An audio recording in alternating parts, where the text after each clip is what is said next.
Tharoor.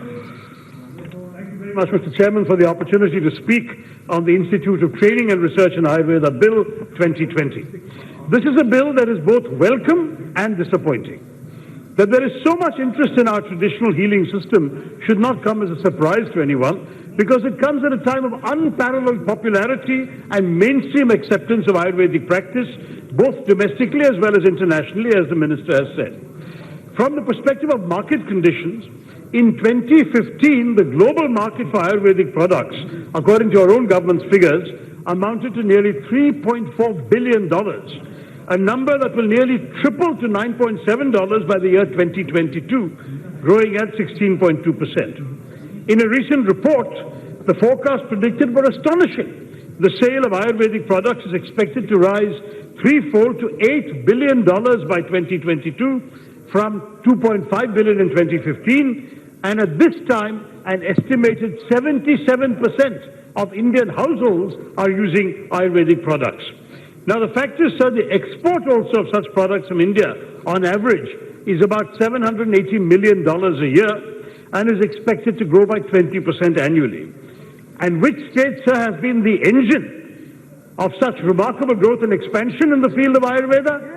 Kerala, of course. Well said, sir. Yes. The state harbors nearly 1,400 industries associated with Ayurveda, sir, which pull in a combined total of $37 million and exports of $8.6 million, in addition to an overall 10% market share of the total Indian market for herbal-based products and treatment.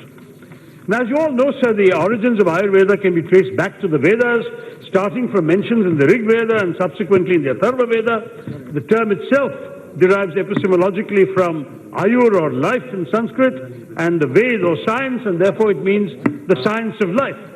And there's a general consensus that the practices of Ayurveda were codified in three main texts, three main canons: the Charaka Samhita, the Sushruta Samhita, and the Ashtanga Hridayam. In terms of its remarkable approach to treatment, there is arguably no equivalent of Ayurveda in Western medicine. As many experts have pointed out, unlike European biomedicine, which visualize and conceptualize the body in the form of dissections, Ayurveda looked at the body as a series of systems, and where the balance of the key elements were a key to long life, healthy life, and longevity. In fact, legend has it that the Ashtanga Hridayam, composed by the famous practitioner Bhagavat, reached Kerala sometime around the 6th century BC, before, that is now 2,600 years ago, where it subsequently reached the Ashtavedyas, the legendary 8 Vaidya families, who, with the help of Kerala's favorable climate and abundant presence of medicinal plants, were responsible for planting the seeds that today has made Ayurveda popular across the world. And Ayurveda, sir, is also associated with Indian nationalism. During the colonial rule, the popularity of Ayurveda rose nationally. First, because of the fact that the British were indifferent to the health of Indians, leading to a very poor public health infrastructure and the outbreak of several epidemics like the Bombay Plague. And this meant that in traditional medicine was the only refuge of ordinary Indians, the only option, and so Ayurveda came back into popularity. And second, of course, because of the most politically charged revival of interest in our past that the nationalist movement awoke, and that led to renewed interest in Ayurveda. Of course, in the post-independence era, under many Congress governments and others, Ayurveda has revived, and along with yoga and the larger concepts of India's wellness, we have begun a soaring popularity for Ayurveda, which is particularly relevant today when the world is paying more attention to human wellness rather than merely the treatment of symptoms. And more people around the world are turning to Ayurveda as their preferred source of treatment. At the same time, in these conditions, there are factors that continue to pose challenges to our aim to realize the full potential of Ayurveda. The first of these is research and documentation, which of course I understand the bill seeks to address. I want to tell you, sir, sometime around June 2018, a paper was published by Dr. Cyriac Abbey Phillips in the American Journal of Gastroenterology. He's a liver specialist, and he talked about how the consumption of an age-old Ayurvedic digestive, Dashamola Rishtam, had caused a severe damage to his 40-year-old patient's liver. akin, he says, to what would have been comparable to an unhealthy and frequent consumption of alcohol. This article did a lot of damage to India abroad. Many questioned the safety of Ayurvedic treatment. Many Ayurvedic practitioners were not happy, but the fact is, whether you agree or disagree with Dr. Phillips, the incident nevertheless revealed a strong weakness of our Ayurvedic practice, and that has to do with credible documentation. Just the sheer speed of how much damage one article in one peer-reviewed medical journal of repute can do against a traditional practice that dates back 5,000 years is telling. The lack of credible documentation as a concern may come across as a paradox to many because, of course, Ayurveda has been gaining in popularity. But what is interesting is in Western science, they say that for science you must have a clear diagnosis, clear prescription, the prescription resulting in such and such results, you document it, you show your research, and that's how the science is established.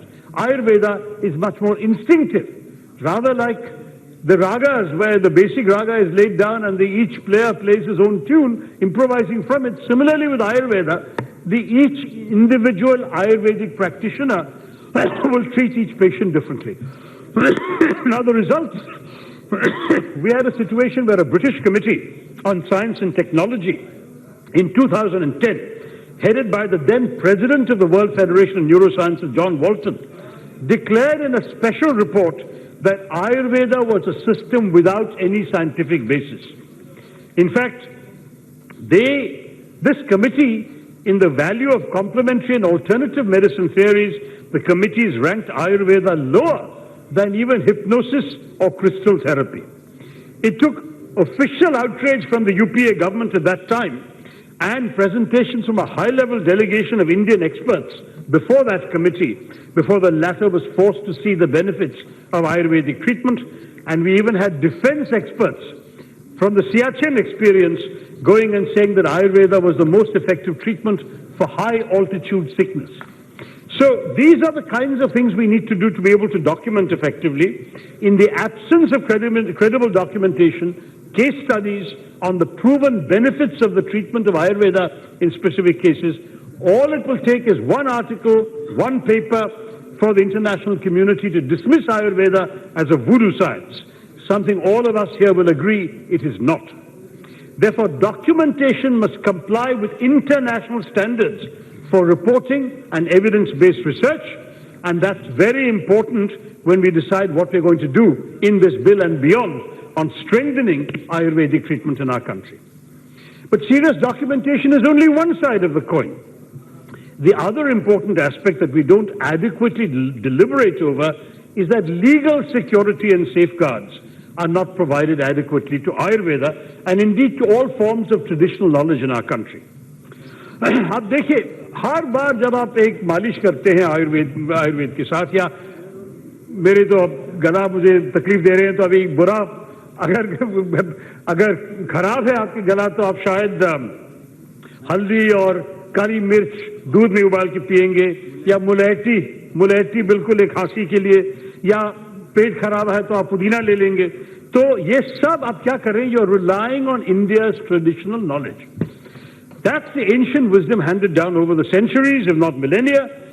हमारी माँ तो माँ से सीखे हैं, and of course it protects us against common and even uncommon ailments. So we have much to offer the world through our traditional and diverse resources of knowledge, but we lack a comprehensive system to safeguard those who over the generations have protected and honed these resources, and that's putting us at a disadvantage in the globalized world. In fact, many of our indigenous communities rely on traditional knowledge for their livelihood, their identity, and its misappropriation can prejudice their interests and rights.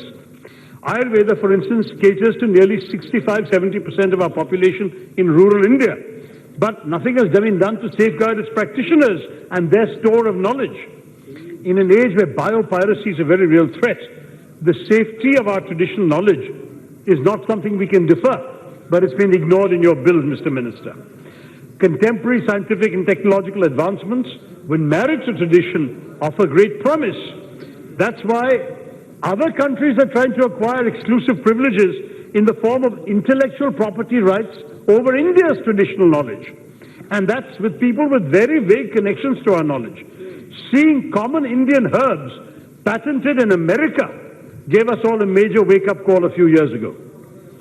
So the intellectual property regime seeks to protect researchers and innovators, but it may do the opposite by privileging those who come up with creative new ways of copywriting traditional knowledge and exploiting the discoveries of the ancients.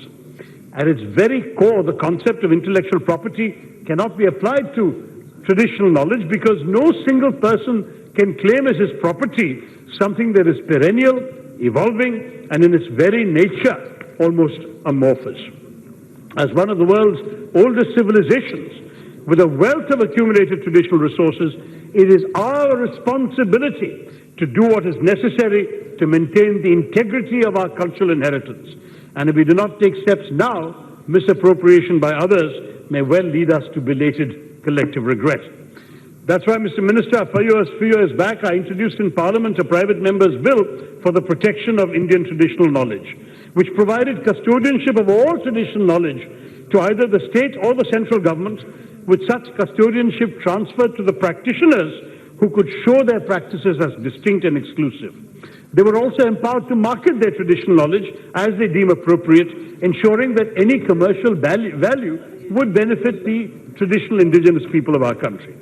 By design, my bill was intended to protect us from foreign appropriation and would have provided an opportunity for Indians to learn more about their culture and practices through a legally protected system. Non-custodians could work with the original communities would preserve it. You know, sir, we have the traditional knowledge digital library, a database containing 34 million pages of formatted information on some 2,26,000 medicinal formulations in multiple Indian languages. This is a major step in this direction. It has helped codify and classify our traditional knowledge so that others can't grant flawed patents under their system. But unfortunately, my bill was not adopted by the government. It eventually lapsed. I do hope, sir, that the minister will reconsider incorporating in his holistic approach on Ayurveda a need for a traditional knowledge protection bill in our country. We cannot overlook that while we're discussing Ayurveda. One more point, sir, before I turn to the specifics of the bill. In a globalizing world, it seems that there's a controversy about Ayurveda. Disruptive market forces have come in. There is a clash between the purists and the New Age practitioners of what I once termed Ayurveda light. Now, what does that mean? There's no argument about the increasing popularity of Ayurveda. Clinics claiming to offer Ayurvedic treatments are sprouting like herbs in places as far afield as London and the Italian Dolomites. And Ayurvedic tourism is already a significant money earner for our national exchequer. We had a debate on tourism the other day, sir, and Ayurveda remains a major feature of it. We in Kerala have been advertising our Ayurvedic spas. Many five-star hotels in Kerala, which a few years ago would have looked down on anything so desi, have actually cashed in on the rage. But what are they selling? Tourist brochures often show a winsome blonde being massaged by a lady in a traditional red-bordered white Kerala sari with jasmine in her hair and a brass lamp at her side. And this is effectively packaged exotica. It's not Ayurveda as a remedy for disease, but rather as an upmarket beauty treatment, a relaxation cure for the jaded. A 5,000-year-old science has become the diversion of choice for the era of the 15-second soundbite. Now, purists have been questioning this. They say, this is not authentic Ayurveda. Ayurveda is a total system of medicine meant to treat the body and the mind as a whole, cannot be reduced to merely superficial treatment, and they reject this Ayurveda light as an abomination, and they're compelled towards the principles that originally inspired Ayurveda. And of course, professional Ayurvedics also reject the Ayurvedic cosmetics industry and so on. So you can argue that's a good argument for creating strong teaching, training, research in Ayurveda. But let me also offer a slightly devil's advocate position. I have not even got to the bill, sir. I was given more time. Okay, sir. Sir, 5-6 minutes. 14 minutes. 5-6 minutes. Time allotted is only 18 minutes for you. For entire party. Entire party, I am telling. Okay, sir. I will summarize. Are there? You have to decide, na? Mr. Shashi Tharoor, you have to decide how many speakers are going to be speak in the bill I will on behalf of your abbreviate. party. I will abbreviate. I will abbreviate, sir. So the point is, I will summarize that entire argument to say that as a tourist draw, we should be prepared to compromise and we should be flexible in our approach to generating awareness of Ayurveda. And also, sir, we have been discovering that investment in R&D is not enough. It's a fundamental driver on the deliberations of the future of Ayurveda, and this bill comes up short, sir. As a member of Parliament for Thiruvananthapuram, I've continuously pushed the present government, to establish a National Institute of Medicinal Plants in the city, so we can establish my city's and my state's traditional expertise on the subject, make the capital city the focal point of cutting-edge research and development in this field, and sadly, despite repeated attempts, this proposal has found no takers with the central government. Similarly, sir, National Ayurveda University has failed to fructify. Both could have taken us very far, sir, in developing our knowledge and expertise in Ayurveda. But there is a dissonance between the government's purported claim to promote Ayurveda and the reality of its actions. This apathy would extend to other aspects of Ayurvedic education and training. Some of you will recall a report that between 3 minutes, sir. Between 2016 and 2018, the Ayush Ministry allowed 138 understaffed and ill-equipped colleges to teach courses in Ayurveda, science and surgery at both the graduate and undergraduate level. This was in contravention of the recommendations of the Central Council of Indian Medicine, which had previously inspected these colleges and found them unsuitable to train future practitioners of Ayurveda, and that doesn't augur well. So I urge the ministry, sir, that we should avoid such self-made disasters. I also want to point out, sir, the bill fails to secure the larger objective of promoting Ayurveda. The statement of... Sorry, sir? Wind up your speech now. I'm just giving the last 3-4 objections to the bill itself. I was told I had half an hour, sir. You're suddenly telling me after 13 minutes to cut down. No, see, in the Business Advisory Committee meeting, your party leader must have told you that the time allotted to the Congress party is only 17 minutes. I didn't hear that, sir. I was not told that. Please wind up this. Anyway, give me 3 minutes to quickly summarize what would have been 15 minutes. I'll do it please. The statement of objects and reasons of the bill states that the conferment of the title to the University of Institute of National Importance will be enough to attain self-sufficiency. But how can the government expect to cater to the demands of a country of 1.5 billion population and fill all the lacunae in our present system to the upgradation of one university? You can't promote the quality and excellence in education, research and training, which is the objective of the bill, by awarding Institute of National Importance to one institution, sir. This results in the failure to establish a nexus between the classification made and the objects sought to be achieved by the bill. And unfortunately, sir, one of the first ever Ayurvedic colleges in the country, the Government Ayurveda College, Thiruvananthapuram, set up in 1889. A pioneer in this has been ignored, even though it is much older than the Gujarat Ayurveda University, sir. The fact is, it has not even been upgraded to a university, much less being considered for the Institute of National Importance status. And the point is, yes, sir, I think there is an amendment coming from my colleague, Mr. Premachandran, which I will support. But given the long history of Ayurveda in Kerala, which I'm sure my other colleagues will repeat, so I won't say it, there have been many, many arguments for taking the glorious traditions of Kerala Ayurveda into account in deciding what should be an Institute of National Importance. Sir, the minister came to my constituency, sir, in 2018 to inaugurate the new wing of an Ayurveda building, and he gave a public assurance on this question to upgrade the Government Ayurveda College to a National Research University. And later in question hour on 29 November 2019, I reminded the minister, and he graciously reassured us in the House that the ministry is committed to considering this proposal, but it still remains unfulfilled, and I look forward to hearing from the minister on this. The selective conferment of Institute of National Importance status is an issue that is even beyond this bill. No one has defined what is an Institute of National Importance. We are talking about strengthening Ayurveda by elevating this particular thing in Jamnagar, sir. But the fact is, on what basis is it considered national importance? Isn't there arbitrariness in doing this? Where is the equality with the other institutions of Ayurveda in this country as provided for in the Constitution? The Standing Committee on HRD had once said there should be parameters to evaluate the institutions. That has not been done.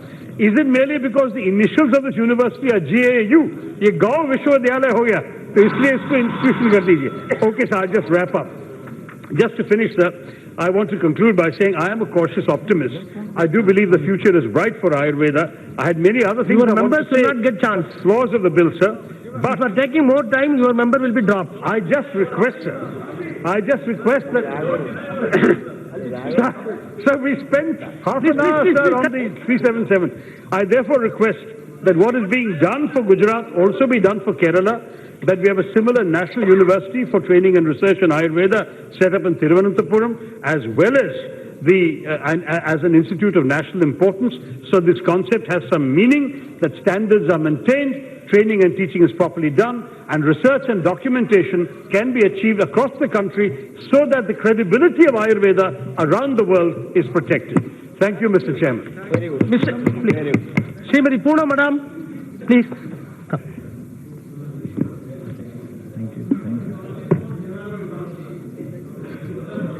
धन्यवाद अध्यक्ष महोदय.